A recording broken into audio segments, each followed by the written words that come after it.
Praise the Lord, hallelujah. संपूर्ण जग जगाच्या निर्माणकर्त्याचं स्मरण करत आहे. पॅशन वीक पुढच्या रविवारी सुरू होत आहे.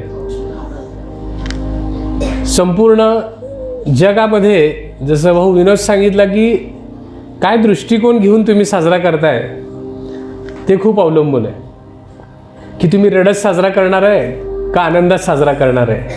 हे ज्याचा त्याचा दृष्टिकोन आहे. आणि तो दृष्टिकोन बदलतो कधी, ज्यावेळेस आपल्याला ज्ञात होतं की नेमकं काय घडलं होतं, की नेमकं कशासाठी आपण सेलिब्रेट करत आहे. मग आपला आनंद तो क्षण आनंदात द्विगुणित होतो किंवा आपण मग त्याच्या स्मरणार्थ शोक करतो. असे अनेक समूह अनेक समुदाय अजूनही जगामध्ये अज्ञानामुळे काय करत आहे हे त्यांना कळत नाही. पण परमेश्वराला धन्यवाद की प्रभू आपल्याला या मंडळीला चालवत आहे. त्याच्या योग्य ज्ञानामध्ये आणि त्याच्या प्रकाशनामध्ये आपल्याला नुसतं रिव्हिलेशनची गरज नसते, रिव्हिलेशनबरोबर इल्युमिनेशनची पण गरज असते.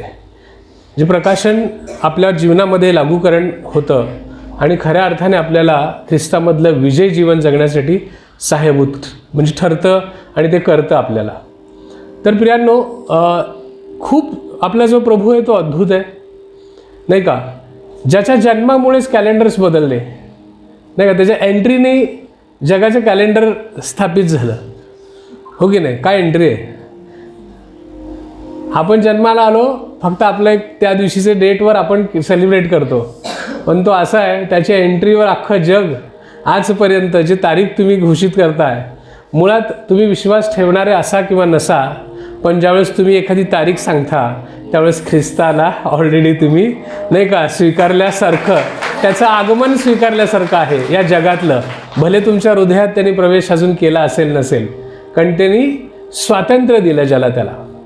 ते स्वातंत्र्य दिलं नसतं तर तो प्रत्येक जगातल्या हृदयामध्ये आज या क्षणाला असला असता. परमेश्वराने ज्यावेळेस मनुष्याला बनवलं ना, त्याला फ्री विल दिलेलं आहे. त्यामुळे सत्य तुमच्या समोर ठेवलेलं आहे, स्वीकारायचं की नाही तुम्ही स्वीकार म्हणजे ठरवायचं आहे. पण मनात स्वीकारा न स्वीकारा, पण तू ख्रिस्त आला होता हे मात्र अख्खं जग स्वीकारत आहे. कारण ज्यावेळेस तुम्ही आज तारीख काही सांगताय ती तारीखच ठरवते की प्रभू श्री ख्रिस्त या जगामध्ये आला होता आणि पुन्हा पुन्हा अरे तुमचा आवाज पुन्हा हां, जो कॉन्फिडन्स पाहिजे ना तो पुन्हा येस तो येणार आहे. जर कोणाला काही शंका असेल तर तुम्ही या क्षणाला आपली सीट सोडून जाऊ शकता. तो येणार आहे ही खात्री असलेले लोक इथं बसलेले आहेत, हो की नाही. हे सत्य आहे. मला तर खूप खात्री आहे, कारण तो रोज प्रचिती देतो की मी सोबत आहे. आणि ज्यावेळेस तो येईल, पहिल्या एंट्रीला काय झालं, पहिली एंट्री जी होती जगातली मनुष्यरूप धारण करून येण्याची, त्या एंट्रीला अजून जग सेलिब्रेट करत आहे. पॅशन वीकला खूप नाही का खूप वलय आहे. पॅशन वीक म्हणजे परत एकदा सांगतो, या येत्या रविवारी झावळ्यांचा रविवार आहे. जयोत्सवाने येरुशलेमामध्ये त्याचं स्वागत होतं आणि तिथून प्रत्येक दिवस काहीतरी महत्त्वाचं दिवस त्याच्या जीवनात घडतं. आणि मग वधस्तंभावर त्याचं खेळणं आपल्या सगळ्यांसाठी, जगातल्या प्रत्येक व्यक्तीसाठी, त्याच्यावर विश्वास ठेवणाऱ्यांसाठी नाही बरं का, विश्वास ठेवणारे आणि न ठेवणाऱ्या संपूर्ण जगासाठी त्यांनी रक्त वाहिलेलं आहे. मॅटर एवढंच आहे की जे विश्वास ठेवतात ती देवाची लेकरं होतात. जे विश्वास ठेवत नाहीत पण त्या लोकांसाठी त्यांनी रक्त ऑलरेडी वाहिलेलं आहे. त्यांनी किंमत संपूर्ण जगासाठी चुकवलेली आहे. लक्षात येते का. म्हणजे पुन्हा त्या कायद्यासारखंच झालं की कोर्टाने आदेश दिलेले आहेत की याचे नाही का गुन्हे माफ करण्यात आलेले आहेत आणि हा आजपासून मुक्त आहे. पण ती ऑर्डर घेऊन नाही का त्या जेलरकडे जाऊन त्या ऑर्डरीचं इम्प्लिमेंटेशन होऊन त्यांनी बाहेर पडणं हे खूप गरजेचं आहे. त्यांनी जो करारनामा म्हणजे नाही का ते लव्ह लेटर त्या लाकडी क्रूस खांबावर रक्ताने लिहिलं आपल्यासाठी, ते लव्ह लेटर घेऊन जायला पाहिजे ना की आय एम फ्री, पापापासून मी मुक्त झालो आहे. आणि मग त्याला ते जेलर उघडून दिलं, हां खरंच तू फ्री आहे. नाहीतर अनेक किती जण तर असे जेलमध्ये आहेत की त्यांना माहीतच नाही जजनी फ्री केलेलं आहे, परंतु ते अजूनही जेलमध्ये निवांत आहेत कारण त्यांना खरं सत्य कळालेलं नाही. असा अनेक जगात लोक आहेत. तर हा आपला प्रभू येशू ख्रिस्त ज्यावेळेस 2000 वर्षांपूर्वी, नाही का, आता या पॅशन वीकमध्ये एंट्री करत आहे, 2000 वर्षांपूर्वी ज्यावेळेस तो थरार अनुभव होणार होता. कुठला थरार? आपण नुसतं आपल्या नेत्यांचा, इथल्या जगातला नाही, सर्व नेत्यांचा नेता, प्रभूंचा प्रभू, राजांचा राजा ज्यावेळेस त्या येरुशलेममध्ये येतो, तो जो थरार आहे एंट्रीचा, तो अनुभवण्यासाठी आपण जायचं का तिकडं? अजून पुढचा रविवार आहे, परंतु असे कितीतरी किस्से आहेत की ते आपण ॲक्च्युली तिथे जायला पाहिजे. त्या येरुशलेमच्या त्या मातीतल्या धूळ जी उडली होती, ते येण्याच्या गर्दीने, नाही का, लोकांना आपले अंगवस्त्र तिथं टाकावं लागले, झावळ्या पसरावं लागल्या, काय काय झालं ते. एकेका खिडकीतून किती किती तोंड बाहेर येते ते कोणाच ठाऊक. दरवाजांमध्ये गर्दी सगळीकडे, नाही का. हा जो एंट्रीचा थरार होता तो अनुभवला पाहिजे सगळ्यांनी. पुन्हा एकदा जायला पाहिजे 2000 वर्षांपूर्वी काय घडलं होतं ते, नेमकं त्यांनी काय काय केलं होतं, हो की नाही. प्रभू येशू ख्रिस्त अद्भुत योजना घेऊन या पृथ्वी तलावर आला होता, अद्भुत योजना होती. आणि म्हणूनच, नाही का, योहान कृत शुभवर्तनामध्ये पहिल्या अध्यायात 29व्या वचनामध्ये ज्यावेळेस योहान त्याला पाहतो, बाप्तिस्मा करणारा योहान, तेव्हा त्याला काय म्हणतो? हा पहा, ह्याला पहा, देवाचा कोकरा, द लॅम्ब ऑफ गॉड, असं त्याला उद्देशून सांगतो. पुन्हा तिचं 36व्या वचनामध्ये परत दुसऱ्या दिवशी 2 शिष्यांबरोबर उभा राहिलेला असतो. पुन्हा एकदा त्यांनी कबुली करतो, कन्फर्मेशन देतो की हा पहा, पुन्हा एकदा पहा, हा देवाचा कोकरा, द लॅम्ब ऑफ गॉड. आपण तिथे बघतो, त्या अध्यायामध्ये जर वाचत असताना लक्षात येतं आपल्याला की तो 31व्या वचनामध्ये पण म्हणतो आणि पुढं तो बोलत त्याच्या आधी पण म्हणतो की मी याला ओळखत नव्हतो. बघा तिथं वाक्य आहे, कोण म्हणत आहे मी ओळखत नव्हतो? नातेवाईक, 6 महिन्यांनी मोठा, एकत्र गल्लीत खेळलेले, काय काय मजा केली असेल, हां, एकत्र शिक्षण घेतलं असेल, किती काय काय गमतीदार गोष्टी केल्या असतील, एकत्र काम केले असेल, वडिलांकडे सोबत एकत्र फिरले असतील, काकांकडे गेला असेल, हा याच्याकडे सुट्ट्यांमध्ये किती वेळा तरी गेला असेल, आय डोंट नो. पण त्यांनी निश्चितपणे त्यांचं बालपण एकत्र जगलेले, तरुणपण एकत्र जगलेले, तरी देखील तो काय म्हणत आहे? मी याला ओळखत नव्हतो. आहे वचन, मी याला ओळखत नव्हतो. काय म्हणून ओळखत नव्हता? हा मसीहा आहे म्हणून मी ओळखत नव्हतो. सोबतच फिरलो रे याच्याबरोबर. लक्षात येते? तसंच तुमचं पण असेल ना. तुमचे नातेवाईक तुमच्यासोबतच फिरले असतील, हिंडले असतील, हो की नाही. तुमचे मित्रमैत्रिणी वर्गातल्या तुमच्याबरोबर किती वेळा तरी काहीतरी शेअरिंग केलं असेल, तुमच्या खोड्या तिला माहीत असतील, हो की नाही, त्यांना माहीत असतील. तुम्ही कितीतरी वेगळे विचित्र वागणारे असाल, पण ज्यावेळेस ख्रिस्त तुमच्या जीवनात आला ना, तुमच्यात देखील बदल झाला, तुमच्यावर देखील अभिषेक झाला. आणि आज ते देखील साक्ष देत असतील, मी ओळखत नव्हतो की तो असा होईल, का याच्यात एवढे चांगले गुण आहेत, असा बदलेल, याच्याकडे लोक येतील आणि याच्याकडे म्हणतील तू प्रार्थना कर आणि आम्ही बरे होऊ. लोक बरे होतात, लोकांच्या समस्या सुटतात. तुला सगळं कसं कळतं? मी एखादी समस्या तुझ्याकडे आणल्यानंतर त्याची उकल तुझ्याकडे कशी काय मिळते? असे अनेक साक्ष तुमच्याबद्दल पण देण्यात आले असतील ख्रिस्तासारखे. जर देण्यात आले नसतील तर येणाऱ्या दिवसात देतील, घाबरू नका, हो की नाही. मी येणाऱ्या दिवसात देतील. जर ख्रिस्त आपल्यामध्ये वसतोय तर बदल अपेक्षित आहे आणि निश्चित आहे, खचित आहे. तुम्ही कितीही नमुने असाल मागच्या काळातले, बदल हा निश्चित होणार म्हणजे होणार. कारण तुमच्यामध्ये वसणारा तुम्हाला प्रतिदिनी बदलत आहे, प्रतिदिनी बदलत आहे. मग त्याला अशी कुठली साक्ष मिळाली हो?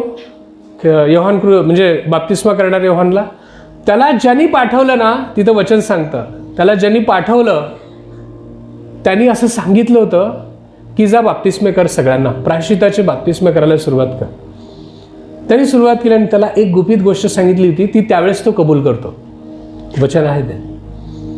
त्याला ही गुपित गोष्ट सांगितलेली असते की तू नुसतं बाप्तिस्मे कर, प्रायश्चित्ताची पापाची कबुली केली, पाण्यात त्याचा बाप्तिस्मा दे आणि देवाच्या नावाने, फक्त आता यावे देवाच्या नावाने. तोपर्यंत अजून ख्रिस्ताची ओळख नव्हती, पवित्र आत्म्याची ओळख नव्हती. प्रायश्चित्ताची बाप्तिस्मे सुरू होते. त्याला एक गुपित गोष्ट सांगितली होती, तो त्या क्षणाची वाट बघत होता. कसं असतं ना, म्हणजे तुम्हाला एक टार्गेट माहीत आहे की तुम्ही हे काम का करत आहे. लोकांना वाटत असतं, लोक भयभीत, बाप्तिस्मा करणाऱ्या योहानासमोर यायला लोक घाबरत होते, माहिती आहे का तुम्हाला. तो तोंडावर बोलायचा, राजाला सोडत नव्हता तो. आणि तुम्ही तर असं नाही का, हे सापाच्या पिलांनो, अशी धडधडीत म्हणजे सदुकी पुरुषांना बोलणारा, ज्याला पूर्ण बायबलचं ज्ञान आहे, अशा लोकांना सडेतोड तोंडावर बोलणारा तो योहान एका विशेष गोष्टीसाठी तो रोज बाप्तिस्मा करायला उभं राहायचा, माहिती आहे का तुम्हाला. एक विशेष गोष्ट त्याला सांगण्यात आली होती की तू रोज बाप्तिस्मे कर, कारण या जगाचा तारणहार, ज्याला मसीहा तुम्ही म्हणून वाट बघत आहात, तो येणार आहे. त्या गर्दीत तो असेल. जेव्हा येशू पण आल्यानंतर त्याला काय वाटलं नसणार आहे, माझा भाऊ आहे, चला चल रे तू बी, चल नेक्स्ट वन ऑफ द. पण त्याला एक गुपित गोष्ट सांगण्यात आली होती, त्याची वाट तो बघत होता की ज्यावेळेस तू अशा व्यक्तीचा बाप्तिस्मा झाल्यानंतर देवाचा आत्मा त्याच्यावर उतरून आलेला तू डोळ्यांनी पाहशील ना, तो मसीहा असणार आहे. आणि त्याच्यामध्ये त्यांनी ख्रिस्ताला पण गृहीत धरलं नव्हतं, येशूला. चल माझा भाऊ आहे, रोज खेळतो, त्याचा कड काय, सुतार काम करतो, भारी काम करतोय, सज्जन आहे, एक नंबरचा सज्जन, मी दुनियाचा खोडकर आणि हा सज्जनाचा पुतळा, असा येशूबद्दल साक्ष असू शकेल त्याच्या मनामध्ये. पण मसीहा म्हणून नाही, ही स्टील वेटिंग, नाही का. सिक्रेट त्याला माहीत होतं की त्याला पाठवणाऱ्याने सांगितलं होतं की तुझ्या हातून जगाच्या तारणहार त्याचं बाप्तिस्मा होणार. ते जॉब त्याला आतून माहीत होतं, म्हणून तो सगळे गेले उडत. कोण येत आहे त्याला तोंडासमोर बोलत होता, कारण त्याला वाट कोणाची बघायची होती, अशा व्यक्तीची की ज्याचा बाप्तिस्मा तो कसं बघत असेल ना प्रत्येकाला. आता ह्याच्यावर येईल का, आता छान युवराजसारखा एखादा हँडसम बॉय असा आला, हा असू शकेल, हा असू शकेल, मग असं काढणार त्याला, चल झालं, म्हणजे त्याला काय दिसलं नाही, चलो आता पाप करू नको, नीट जा, छान जीवन जग, हो. असं रोज रोज रोज कितीतरी महिला येत असतील, काय माहिती काय कोणाच्या बाप्तिस्माने कुठला आत्मा कधी, म्हणजे देवाचा आत्मा कधी उतरून येईल. आणि तो क्षणाची वाट त्या दिवशी संपली, ज्यावेळेस येशू ख्रिस्त त्याचा भाऊ तिथे आला आणि ज्यावेळेस त्याला बाप्तिस्मा देण्यात आला, स्वर्ग उघडलं गेलं. ज्या दिवसाची तो वाट बघत होता, ते रोमांच त्याच्या अंगावर, नाही का, त्या पाण्याच्या थंडाईने नाही, पण तो रोमांचाने तो थरथरला असेल की स्वर्ग उघडतो आणि देव साक्ष देतो, हा माझा पुत्र, याच्यावर मी संतुष्ट आहे. आणि त्याच्यावर मला आत्तासुद्धा शहर येतात, काय सीन आहे. आपण त्या सीनमध्ये जाऊयात, उगीच तिथे लपटून बसायचं नाही. 2000 वर्षांपूर्वी चला, आणि मग ते सीनमध्ये आपण तिथे जर असलो तर काय ते थरार बघितला असता, ती वाणी ऐकली असती, काय ती वाणी, कान कधी तृप्त होता तो. त्या निर्माणकर्त्याची जर वाणी आपण ऐकू शकलो, किती धन्य आपण. रोज तरसतो, रोज प्रार्थना करतो, तो उत्तर देतो, पण वाणी स्वरूपात अजून मी पण ऐकलेली नाही आहे. जे शमूएलाला प्राप्त झालं भाग्य, आणि तिथं उपस्थितांना भाग्य प्राप्त झालं की हा माझा पुत्र. वाव, स्वर्ग कसं आकाशवाणी ऐकायला शब्द वाटतात, ते आकाशवाणी झाली. उभा राहा बघू तुम्ही ओपन छताखाली, आकाशाखाली, आणि एखादा मेघगर्जनेचा आवाज येऊ दे, हॅलो, हा तूच, वरून वरून वरून जग ऐकत आहे, हो सलोमी तूच, असं म्हटल्यावर काय होईल आपलं, किती धन्य हो आपण. पहिल्यांदा घाबरू, एवढा मोठा आवाज की जग ऐकत आहे. कारण ज्यांनी जग बनवलं ना, त्याच्यासमोर पृथ्वी धुळी समान आहे. हो, ज्यावेळेस तो बोलतो त्यावेळेस अख्खं विश्व ऐकत असतं. पृथ्वी तर सोडा, पृथ्वीवरचे माणसं सोडा, त्याला काय असं नाही का इको वाढवा, हाईज वाढवा, काय गरज नाही, सगळं त्यांनी बनवलेलं आहे. ज्यावेळेस तो वरून हाक मारतो, हा माझा पुत्र, ते आवाज, ती ध्वनी, नाही का, ते पाण्याला पण असं कंप आला असेल, पृथ्वी शहारली असेल, हे माझ्या नियंत्रणकर्त्याचा आवाज, निर्माणकर्त्याचा आवाज, वाव. आणि तो इथं खुद्द उपस्थित आहे, त्रैक्य देवांपैकी एक. आणि मग ते देवाचा आत्मा त्याच्यावर उतरून आला. योहान धन्य झाला असेल, माझं जीवनाचं सफलता झाली. ज्यांनी मला सांगितलं होतं की मी जगाच्या निर्माणकर्त्याचा बाप्तिस्मा करणार आणि देवाचा आत्मा उतरून आलेला मी पाहणार. वाव, तो दिवस किती ग्रेट असेल. आणि इथं काय म्हणतं देव, द लॅम्ब ऑफ गॉड, हा देवाचा कोकरा, म्हणून तो उभारून साक्ष देतो ना. शिष्यांना सुद्धा साक्ष देतो आणि जेव्हा दुसऱ्यांदा साक्ष देतो, शिष्य निघून जातात ते दोघं त्याच्याबरोबर. त्याला वाईट वाटत नाही. तो म्हणतो की मी ह्याच्या वाहना सोडण्याच्या पण लायकीचा नाही. आता बदलला ना. कालचा भाऊ, कालपर्यंतचा भाऊ, कालपर्यंतचे सर, कालपर्यंतचे अण्णा, पण आता बाप्तिस्मा झाला, देवाचा आत्मा त्यांच्यामध्ये आला. आज विश्वासणाऱ्यामध्ये प्रवास सुरू झाला. कोणी याजक झालं, कोणी लीडर झालं, कोणी वर्शिप लीडर झालं, कोणी हाऊस ग्रुप लीडर झालं, कोणी तसंच सेवक म्हणून काम करत आहेत. अरे बदलले की आता.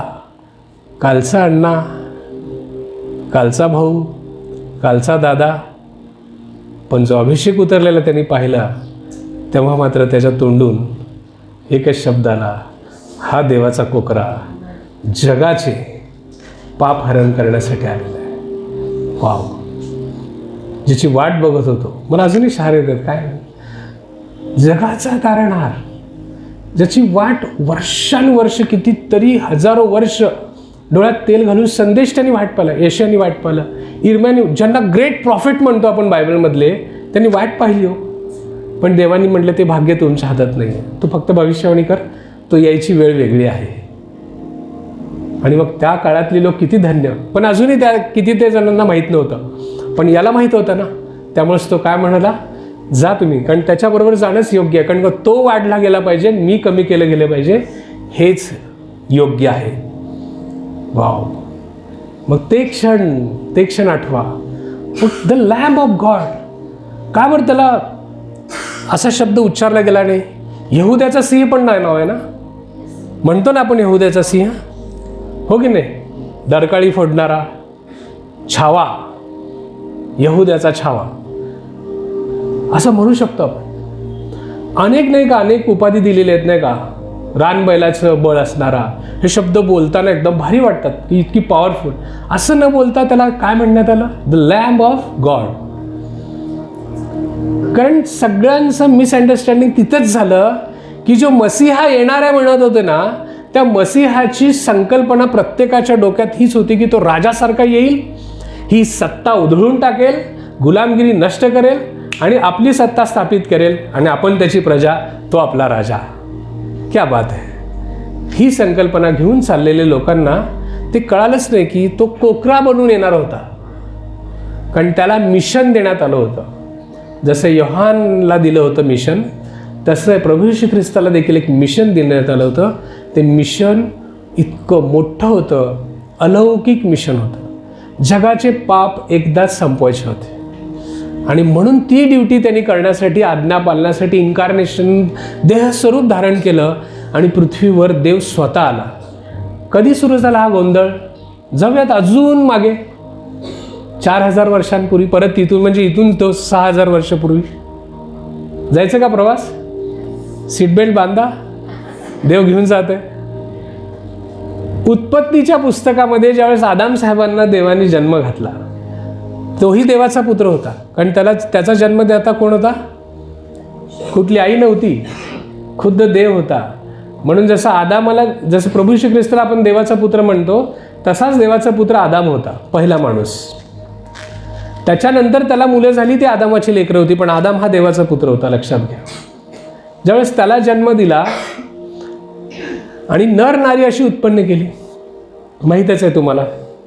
त्याच्या अर्ध्या शरीरापासून त्याची अर्धांगिनी तयार झाली आणि मग ते छानपणे देवाच्या योजनेनुसार पृथ्वीवर, जसं आपले बायबल स्टडी देखील सुरू आहे की या पृथ्वीवर लुसिफरची गँग होतीच, त्रास देण्यासाठी, फसवण्यासाठी.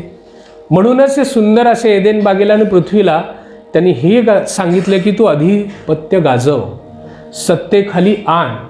सत्तेखाली आण या शब्दातच दिलंय की कोणापासून तर आपल्याला हे घ्यायचं आहे.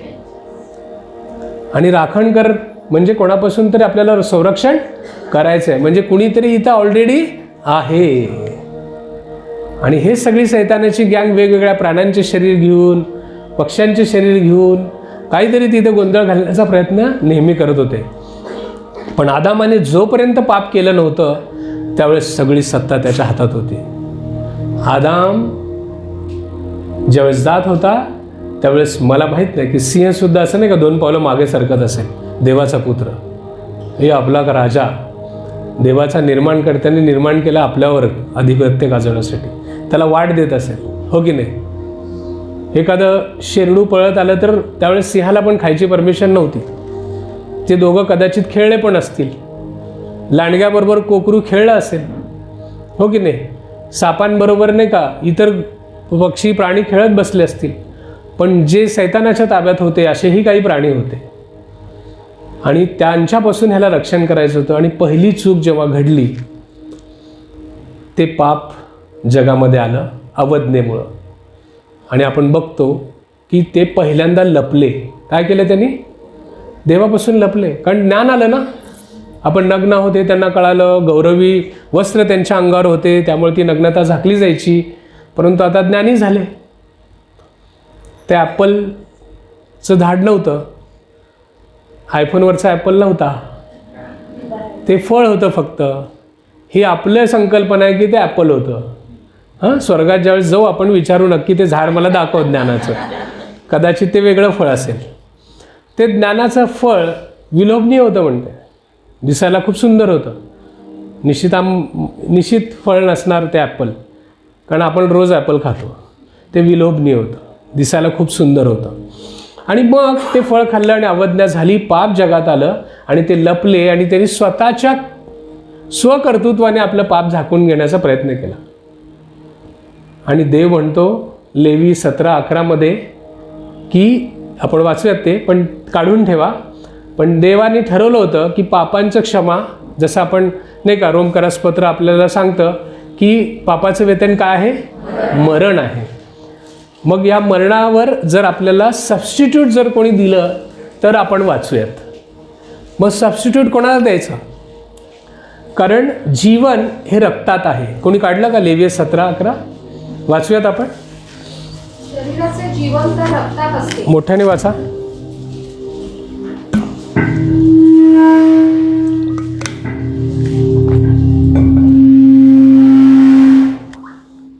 लेविटिकस 17:11 मोठ्याने वाचा. शरीराचे जीवन तर रक्तात असते आणि तुमच्या जीवांबद्दल वेदीवर प्रायश्चित्त करण्यासाठी ते तुम्हाला दिले आहे. इथं आहे स्क्रीनवर. शरीराचे जीवन तर रक्तात असते. शरीराचे जीवन कशात आहे?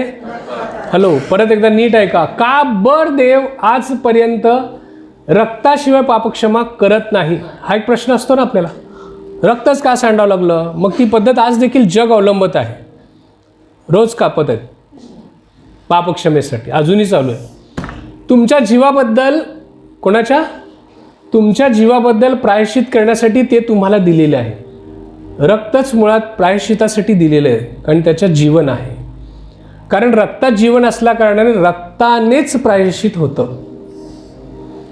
उद्यापासून कोंबड्या बकरे घेऊन कुठे जाऊ नका, किंवा चर्चसमोर याल आणि इमॅन्युअलला रोज धुवा लागेल तिथं. काय करून गेले सिस्टर? काय नाही, माझ्या हातून एक पाप झालं होतं. ऐपतीप्रमाणे बोकुड कापला, कोणी कोंबडी कापली, कोणी पारवा आणला. होतं हे, पूर्वी होतं. असंच मंदिरात आणायचे. लेवी कृष्ण वर्तमानामध्ये तुम्हाला लेवीच्या पुस्तकामध्ये तुम्हाला ते पाहायला मिळेल. या पद्धतीनेच होतं, देवानीच लावून दिलेलं होतं. कारण देव इथं परत एकदा तुमच्यासाठी परत एकदा वाचतो. का ते होतं?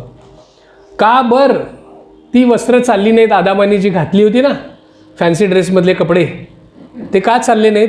त्याचं कारण, शरीराचे जीवन तर रक्तात असते आणि ते रक्त तुमच्या जीवाबद्दल वेदीवर प्रायश्चित करण्यासाठी ते तुम्हाला दिलेले आहे. कारण रक्तात जीवन असल्याने कारणाने रक्तानेच प्रायश्चित होते. आणि मग पहिल्यांदा देवानेच एक निष्पाप कोकरा, तुम्ही जर नीट ह्याच्याबद्दल वाचलात लेवीच्या पुस्तकामध्ये, तो 1 वर्षाचा निष्पाप दोषहीन कोकरा असला पाहिजे.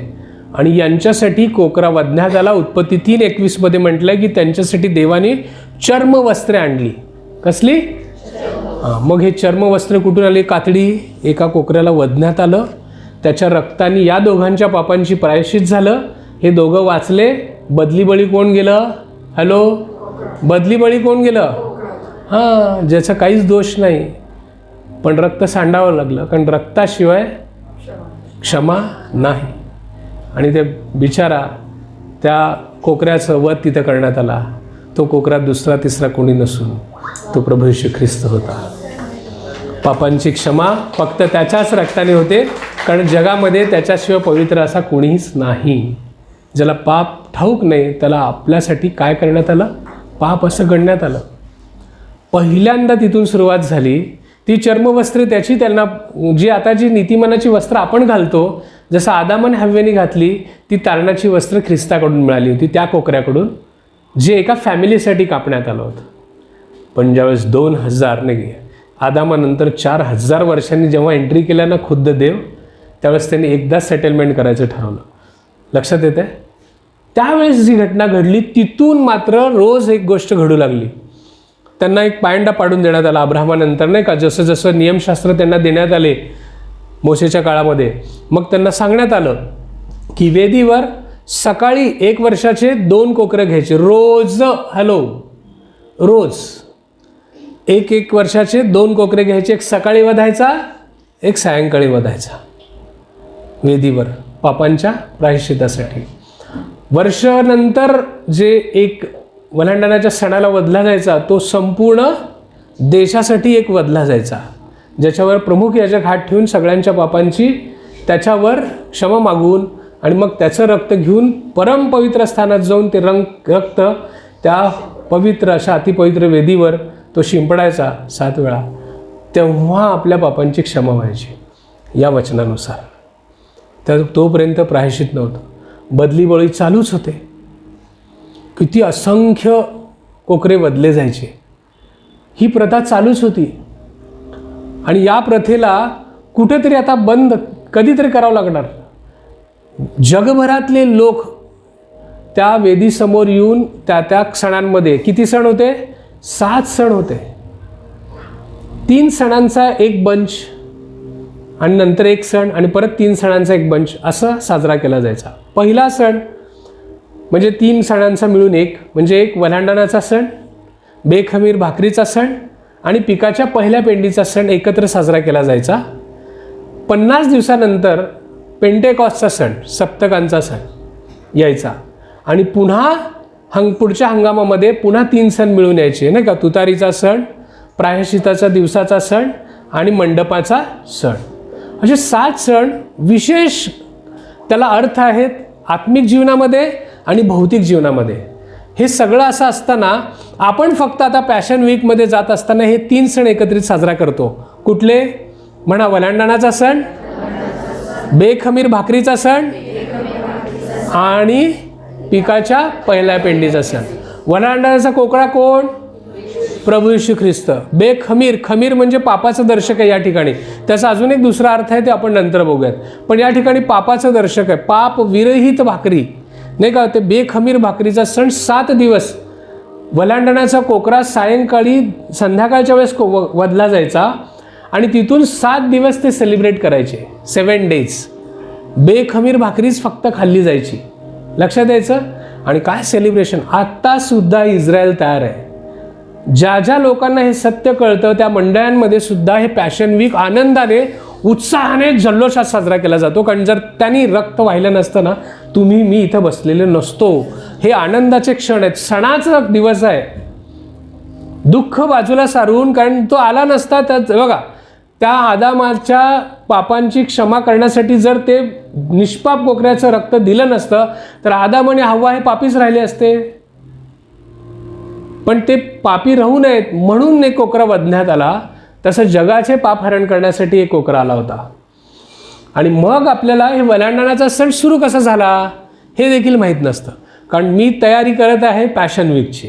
पुढचा झावळ्यांचा रविवारी पुन्हा तो थरार आपण मंडळीत अनुभवायचाच. लक्षात येते?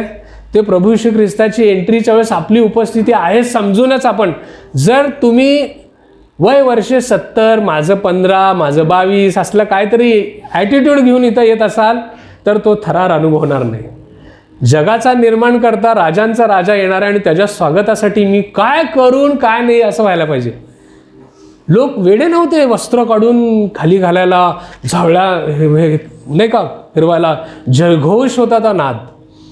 इतका जयघोष मोठा होता की ते यरूशलेम हादरलं. त्यांना सांगावं लागलं, अरे गप करा तुमच्या अनुयायांना. लक्षात येतं? तर तो सुरुवात कुठून झाली? अब्राहमाला 430 वर्षांपूर्वी एक भविष्यवाणी देवाने सांगितली होती की हे गुलामगिरी करतील आणि पुन्हा याच्यातून मी एक मोक्षकर्ता पाठवेन, म्हणजे मोशेला, आणि मग हे पुन्हा आपल्या वचनदत्त भूमीत येतील. काय देव आहे हो! बोलतो आणि तसं घडतं आणि तसं सगळं डिटेलिंग आहे, डिटेलिंग. ज्यावेळेस प्रभू श्री ख्रिस्ताला जे म्हटलं की नाही, शब्बाताच्या दुसऱ्या दिवशी द नेक्स्ट डे त्याचं यरूशलेममध्ये स्वागत होणार. द नेक्स्ट डे, शब्बाताचा दिवस, तारीख आपण ते पुढच्या रविवारी बघूयात. सगळं प्रीडेस्टिन्ड होतं, कॅलेंडरमध्ये फिक्स. सायंटिस्टला देखील अवाक होण्यासारखी गोष्ट, म्हणून तर ते बायबलला म्हणतात ना. चॅलेंजिंग आहे, तुमच्या बुद्धी सामर्थ्याच्या पलीकडची गोष्ट ही. हजारो वर्षांपूर्वी एक देव बोलतो की या दिवशी हे घडणार, आणि ते घडतं तसं तारखेनिशी. कसं? पुढच्या रविवारी आपण ते बघणार आहोत. तर पॅशन वीकची सुरुवात आपण करणार आहोत. लक्षात घ्या, इतका पर्टिक्युलर देव आहे आपला. हजारो वर्षांपूर्वी बोलतो आणि हजारो वर्षानंतर पुन्हा नेमकं त्या घटकेला, त्या क्षणाला घडतं, त्याच ठिकाणी घडतं. अरे काय तो ग्रेट गॉड. तर ते वलांडणाचा ते तो म्हणतो आणि 430 वर्षानंतर पुन्हा मोशे येतो. मोशे करवी ते त्या दिवशीची रात्र. जाऊया त्या क्षणी पण. ते दिवस आठवा. गुलामगिरीत जाच नाही का, झिजलेले, घामाने बरबटलेले ते कपडे, रोज कष्ट करायचे, उठायचे, त्यांची गुलामगिरी करायची. माहीत आहे तुम्हाला, योसेफाच्या काळात याकोबाला फॅमिलीसह घेऊन आला. आनंदाने 100 वर्ष त्यांनी घालवली. 100 वर्ष.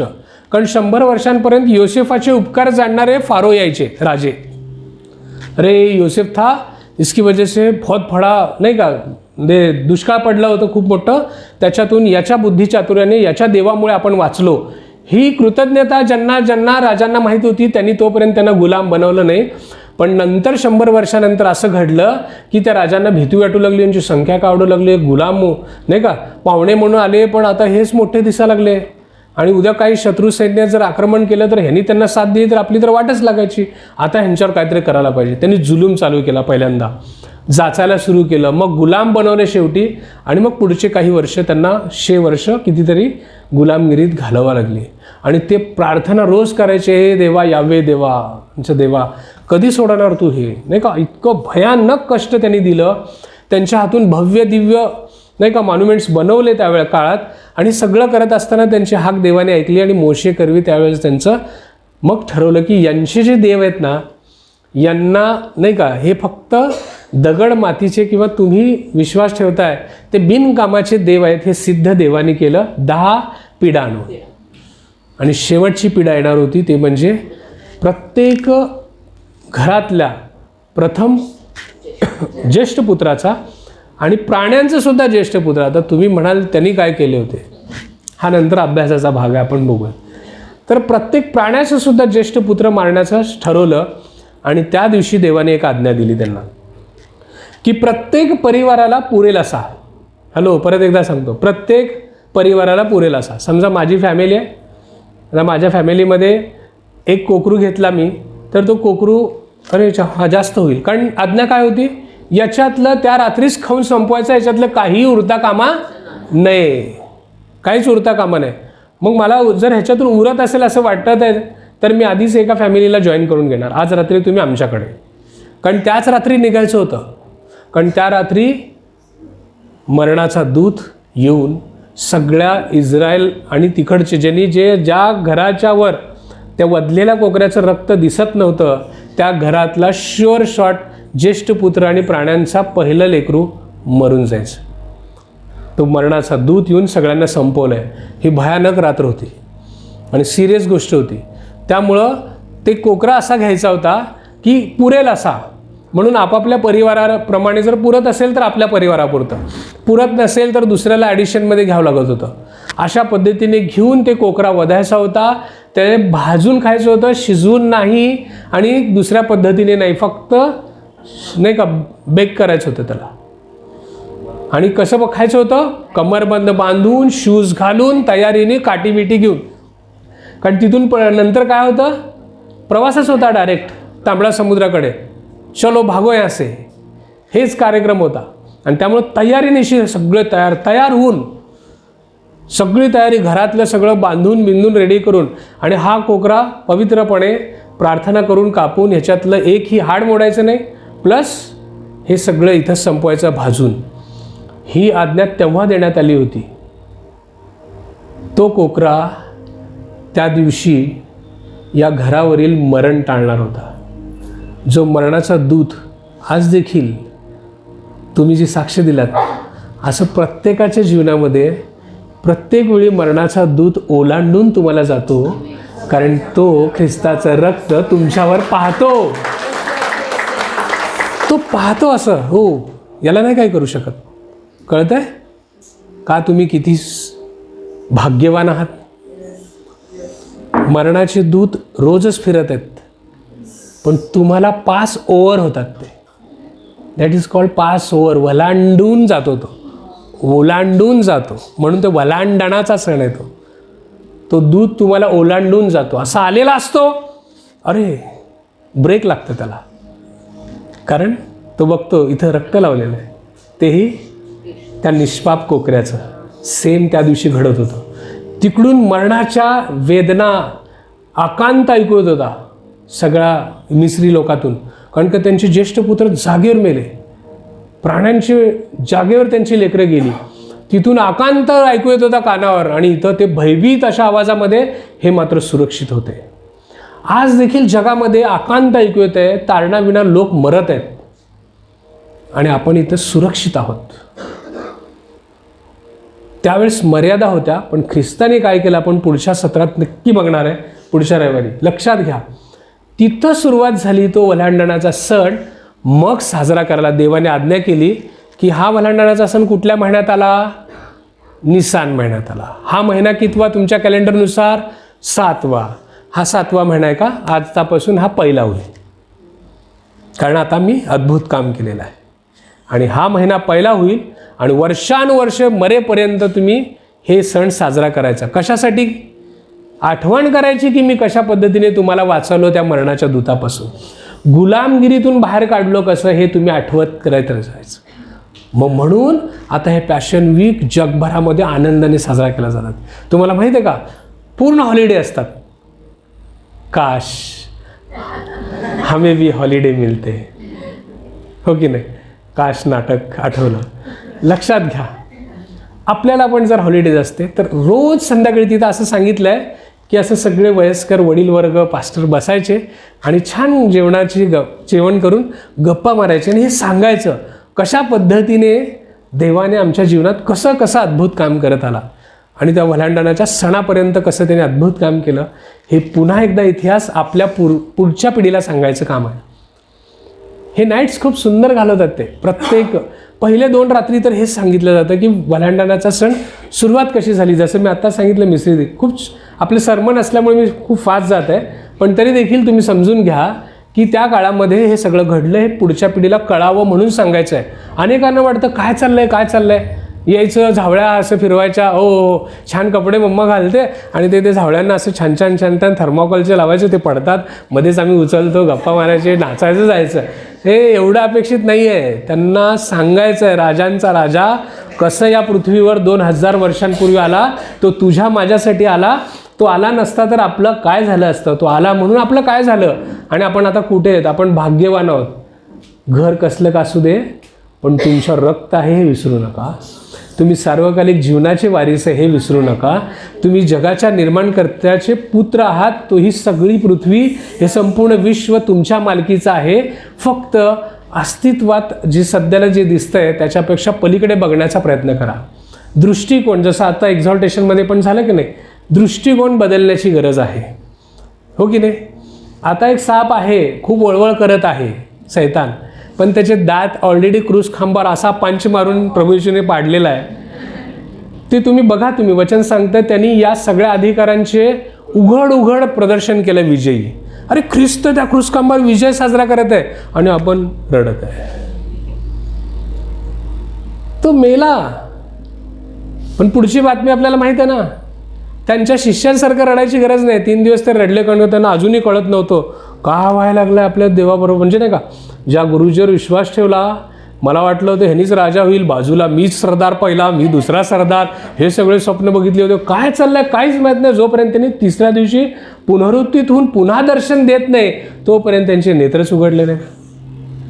पण आता आपल्याला गरज नाही आहे त्याची, आनंद साजरा करायची गरज आहे. अरे तो आला आणि त्या शैतानाची नांगी ठेचली नाही का, त्याचे दात पाडले, आता फक्त तो वळवळ करू शकतोय.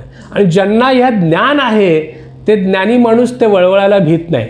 पण ज्याला भीती वाटते, माहीत नाही, त्यांनी रात्रीसुद्धा घाबरतात. हे देवा, प्रभू येशू जय, प्रभू येशू की जय, रक्तम जय, रक्तम जय. अरे हे जीवन जगलेले आहेत काही जण. आम्ही अनेकांना हे काउन्सिलिंग केल्यानंतर ते नॉर्मल झालेले आहेत. रात्री जात नाहीत अजूनही अंधारात. तिथं लाईट दाखवलं की रस्ताच आहे, पण हे घाबरायला लागलेत. इथं रक्त लावलंय माहीत नाही. रक्तम जय, रक्तम जय. एखादी मूर्ती समोर दिसली की प्रभू श्री ख्रिस्त, प्रभू श्री. काय झालं तुम्हाला? ते दगड आहे, मूर्ती आहे ना, नावच आहे की दगड आहे. ते तुमच्या जिवंत वस्तू आहे. माहितीच नाही. तो वळवळ करत आहे आणि तो एन्जॉय करत आहे. इसको पता नाही. ये जे जंप करायलेत ना असं, त्यांना शैतान एन्जॉय करत आहे. सिर्फ मैं इनके जीवन में जाता हूँ, ये असं तुम्ही नाही का जंप करत आहे, चावेल, हे करेल, घाबरून घेऊ. आणि ज्याला सगळे माहीत आहे तो काय करेल? अरे हाय, काय म्हणाल फक्त? अरे हाय. लक्षात येतं मी शब्दांमध्ये जर वचन आहे बघा, मी काय म्हणायला लागलो. शैतानाला बघितला तर तुम्ही कसं म्हणायला पाहिजे? अरे तू आहे, सरक बाजूला, नाही का? तुला ऑलरेडी दिलेली आहे बॉस, तो हरलेला आहे, तुझ्या चाव्या घेतलेल्या आहेत. मालक आम्ही आहे. हां, मालक आम्ही आहे आणि तो मालक इथेच बसतोय. सरक मारायची पण गरज नाही. अरे तू आहे म्हटलं की त्यांनीच म्हणेल yes sir, please sir, please please. ह्याला माहीत आहे. माहिती अशी पाहिजे की ख्रिस्त माझ्यामध्ये बसतोय. मानेस लाजरांना ज्याचं त्याचा देव ज्याला त्याला चालवेल. लक्षात येत आहे? असा देव नाही होत. देव पूर्णपणे माहिती करून घ्या, मग त्याला तुम्ही अरे तू आहे सरक, म्हणजे नाही का चिल्लर. अंधारातून चालताना तुम्ही म्हणता नाही का तो माझ्यासाठी दिवा होशील, उजेड आहे, तो प्रकाश आहे माझ्या मार्गांसाठी. हे वचन. आणि लाईट गेली. किचन टू बेडरूमचा प्रवास. हा हो की नाही? घाबरत कुठून तरी आवाज आला तर मग तर काय विचारायचं नाही. धडधड, हृदयाची धडधड. मग मला सांगा, आपण खऱ्या ख्रिस्ताला कसं ओळखणार? म्हणून हे इतिहास, याचं महत्त्व माहीत पाहिजे. म्हणून हे खूप छान सण आहे. पॅशन वीक, आठवडाभर नुसतं एन्जॉय. ते आठवण करून रोज पार्टी, नाही का? रोज त्याचा विशेष बेखमीर भाकरीचा सण. का बरं बेखमीर भाकरी? अरे चवच ही नाही. असं कसं खायचं? असंच खायचं. हे सात्विक अन्न खायचं, कारण त्याच्यामध्ये सांगितलेलं आहे. का बरं? ते भाजलेलंच खायचं. त्याच्या मागे तत्व आहे, सांगितलेलं आहे. हे खूप आहे प्रियांनो. ते 2000 वर्षापूर्वी जर तो आला नसता ना, तर आम्ही इथं असलेलो असतो. तो सगळ्यांसाठी आला आहे. जगाला कधी कळणार आहे कोणास ठाऊक.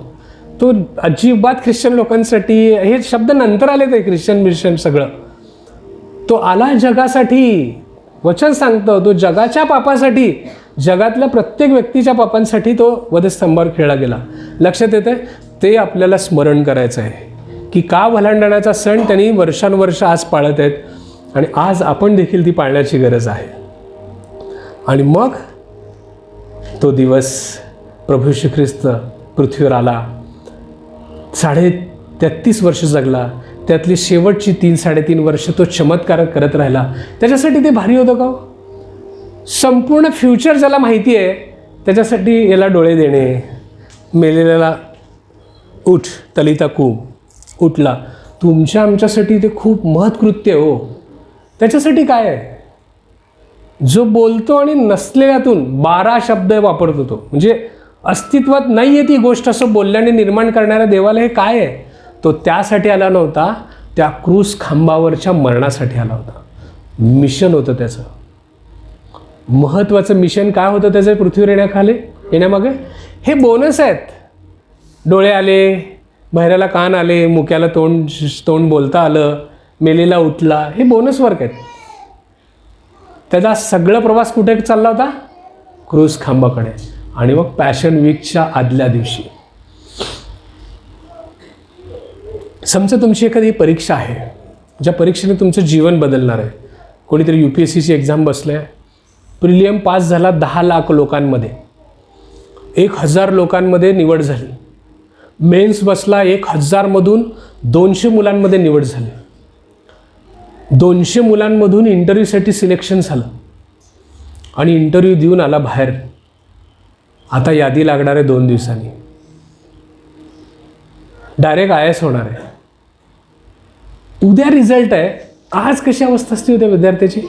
झोप येते का? असं सगळ्या अभिनंदनाचा वर्षाव, घरचे प्रेशर, शेजारचे, बॉस तू त्या दिव्याच्या गाडीतून हिंडणार आहे, सुपर क्लास 1 IAS डायरेक्ट. आणि तू मेन्स नाही का, आमच्या फॅमिलीतला तू पहिला की पहिली पास झाला, आमच्या खानदानातला पहिला तू मेन्स पास झाला नाही का. अरे सोड रे बाबा, आमच्या गल्लीतला तू पहिला आहे ज्याने UPSCच्या इंटरव्ह्यूला गेला. असं सगळे अनेक शब्द असतात कानावर. एक गोष्ट ठरणार असती जी उद्याची सकाळ मला सांगणार आहे की मी त्या दिव्याच्या गाडीत बसणार का नाही बसणार, का पुन्हा माझा प्रवास, पुन्हा लायब्ररीत जाऊन अभ्यास करायचं, पुन्हा हे करायचं. ती रात्र कशी असते? कोण झोपेल त्या रात्री?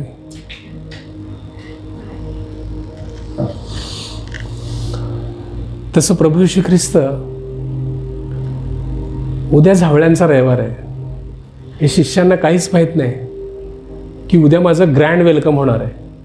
हे बिचारे आपले रोज फिरल्यासारखं माझ्यासोबत येरुशलेममध्ये येणार आहेत, पण माझं ग्रँड वेलकम होणार आहे. त्याला भविष्य माहीत आहे ना सगळं. पण तो वेलकमचा प्रवास माझा क्रूज खांबाकडचा आहे. कुठे? क्रूज खांबाकडचा प्रवास आहे. काय गेली असेल ती रात्र प्रभू येशू ख्रिस्ताला. He knows everything.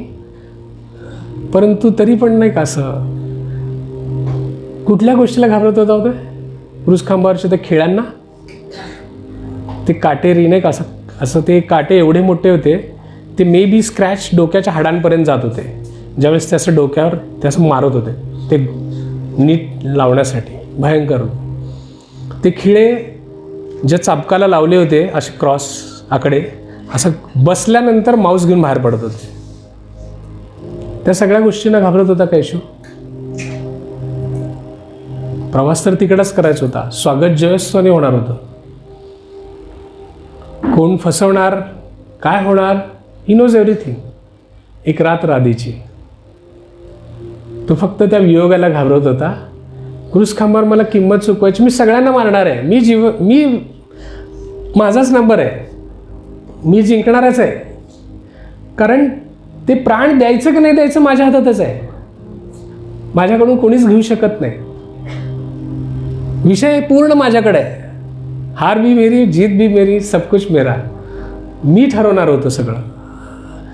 म्हणजे इथं असं काही परिस्थिती नव्हती, पण तो वियोग असहनीय होता की तिथं देवपिता, पवित्र आत्मा त्याला सोडून जाणार होते. त्रैक्य देवातले 2 व्यक्तित्व विभक्त होणार होते. ती गोष्ट तो त्याकडे जात होता आणि सगळं त्याला अनुभवायचं होतं. प्रत्येक गोष्ट नाही का आपण बघणार आहोत पुढच्या रविवारी. ती आधीची रात्र.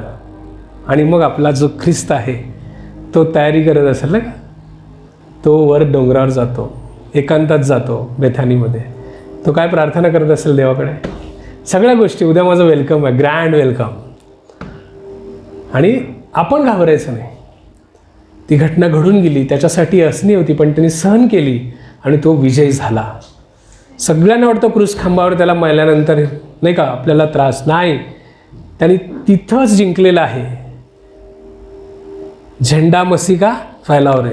आपण मस्त फिरवला पाहिजे. ते गात होता ना असं मला मी खरं इमॅजिनेशनमध्ये असं नाही का तो दांडा पकडला होता आणि मी असं करत होतो. अरे ख्रिस्ताचा झेंडा आहे, विजयी. राजा आपला विजयी होऊन चालला, त्याच्यासमोर आपली प्रजा कशी गाजली पाहिजे रे. हे वाजवा रे म्हणून म्हणायला पाहिजे. बजाव, नुसतं जोरात ढोल ताशे बजाव, जयघोष करायला पाहिजे त्याचा. साध्या राजाचं त्याचं सैन्य जीव ओतून त्याचं जयघोष करतं जिंकून आल्यानंतर. आपला तर राजांचा राजा अख्ख्या जगासाठी जिंकला हो. सगळ्यांसाठी तो वधस्तंभावर सगळं काही ते नाही का तुमचं मरण आणि तुमचं मरणाला सुद्धा जिंकलेलं आहे. हे मरण तुम्हाला फक्त एक द्वार आहे. इथून फक्त पलीकडे जायचं सार्वकालिकतेमध्ये डायरेक्ट. पत्ता माहीत आहे ना?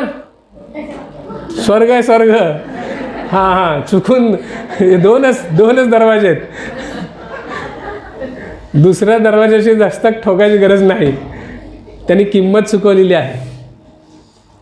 लक्षात येत आहे? त्याचा जयघोष झाला पाहिजे. काय तयार आहे तुम्ही रविवारसाठी, पॅशन वीकसाठी? आपण पूर्ण आठवडा परत रोज संध्याकाळी पण येणार आहे 1 तास प्रार्थनेसाठी. आणि ख्रिस्त त्या दिवशी काय केला हे शिकणार आहे. तयार आहात तुम्ही? सोमवारी झावळ्यांचा रविवार झाल्यानंतर सोमवारी तो काय केला बघणार आहे आपण. मंगळवारी काय केला बघणार आहे आपण. जसं जग साजरा करत आहे त्याचा पॅशन वीक आपण देखील साजरा करू, पण ज्ञानात शिकून आणि त्याच्या आत्मिक जीवनामध्ये तुम्हाला फायदा होईल. जाणून बुजून केल्याचा एक फायदा वेगळा होतो, हो की नाही? त्याच्यासाठी ती रात्र कदाचित तगमगीची झाली असेल, परंतु तो विजयाकडे वाटचाल करत होता. तसंच जिंकलेल्या युद्धामध्ये आपण फिरत आहे सध्याला. दात नसलेल्या त्या सापाला काही जण घेऊन हिंडत आहेत मित्र म्हणून. आपल्याला त्याची गरज नाही. या पृथ्वीवर, अखिल पृथ्वीवर वरून जरी व्ह्यू घेतला ना, तर जेवढे विश्वासणाऱ्यांच्या जीवन आहे, शरीर आहे, ज्यांना असं रक्त लागलेलं आहे आणि ज्यांच्या जीवनामध्ये नाही का शरीरामध्ये देवाचा आत्मा वास करतो, तो मोस्ट पॉवरफुल पर्सन आहे. मग इथं कुठे नजरा खेळल्या असतील देवाच्या? हात वर करून सांगू शकता? तुमच्यावर. संपूर्ण सृष्टिक्रम तुम्हाला आशेने बघत आहे. हा कधीतरी ह्याची स्वतःची ओळख ह्याला कळेल आणि हा पॉवरफुली हा प्रवास जेव्हा इथून करेल ना, अरे वा, ज्याची वाट मी बघत होतो, देवाच्या पुत्राची वाट ही सृष्टी बघत आहे. ते तुम्ही आहात. पण ते देवाचे पुत्र खऱ्या ओळख घेऊन ज्यावेळेस बाहेर पडतील ना, त्यावेळेस खरं मजा येईल. आणि तो दिवस समीप येत आहे, कारण देव शिकवत आहे मंडळीला. आणि देवाचे पुत्र निश्चित सामर्थ्याने उभे राहतील आणि तुम्ही उभे राहाल. प्रियांनो, माझा विश्वास आहे असंच ज्ञानामध्ये वाढत जाल ना, तुम्ही उभे राहाल आणि लोकांच्या समस्या सुटतील. तुम्ही उभे राहाल आणि लोक आरोग्य प्राप्त करून जातील, चमत्कार घेऊन जातील. शुअर ह्याच्यात काही शंकाच नाही. तुम्ही बोला आणि लोक हे चमत्कार घेऊन जातील सोबत आणि देवाचा गौरव करतील. येस, इस बहन ने, इस भाई ने मेरे लिए प्रेयर की थी और मैं ये चमत्कार इसके भगवान की ओर से प्राप्त कर चुका हूँ. हे म्हणणार म्हणजे म्हणणार. पण त्या विश्वासाने ती ओळख घेऊन आपण बाहेर पडूयात. या आपण आपल्या जागेवर उभे राहूयात. Be ready for the passion week. आपल्या राजाच्या स्वागतासाठी ती पूर्वसंध्या समजू आजचा रविवार. ते पुढच्या रविवारी आपण निश्चित त्याचं स्वागत करण्यासाठी त्याच्या मंदिरामध्ये, त्याच्या अंगणामध्ये झावळ्या घेऊन अर्थपूर्ण त्याचा जयघोष करत येऊयात. जे ओव्हर साईज ओव्हरवेट आहेत, जे खूप स्लिम आहेत, सगळ्यांनी डान्स करायचा. कुणीही लाजायचं काम नाही. राजांचा राजा येणार आहे आणि त्याचा झेंडा आपण घेऊन. कोणाचा झेंडा घेऊन जाणार आहे तुम्ही? प्रभू येशू ख्रिस्ताचा झेंडा घेऊन आपल्याला जायचं आहे. या आपण प्रार्थना करू. थँक्यू लॉर्ड,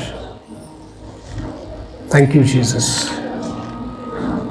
प्रभू, धन्यवाद देतो या सुंदर अशा मंडळीसाठी. आम्ही तुझे आभार मानतो.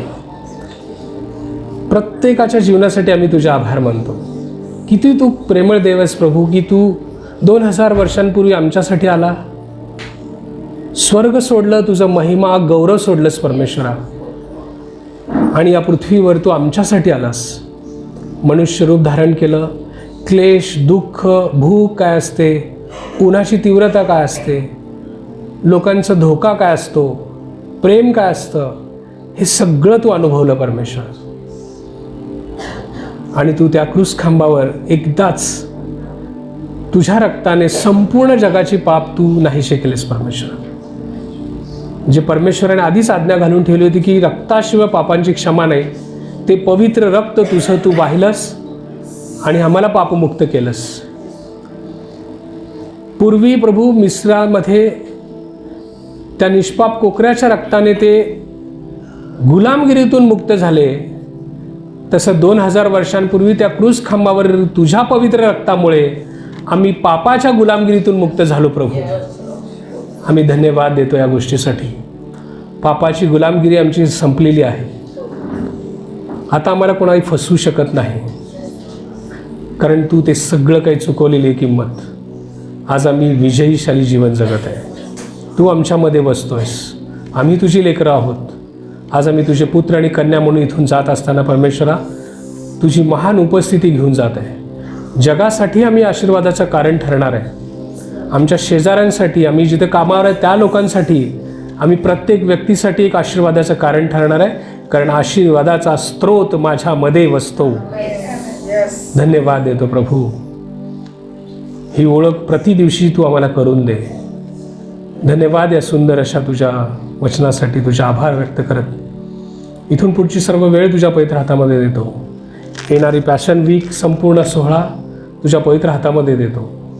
होय प्रभू, तो आनंद सोहळा साजरा करण्यासाठी आम्हा सगळ्यांना तू तयार कर, आत्मिकदृष्ट्या तयार कर. धन्यवाद देऊन ही प्रार्थना प्रभू येशूच्या महान नावामध्ये करतो म्हणून ऐक बाप्पा.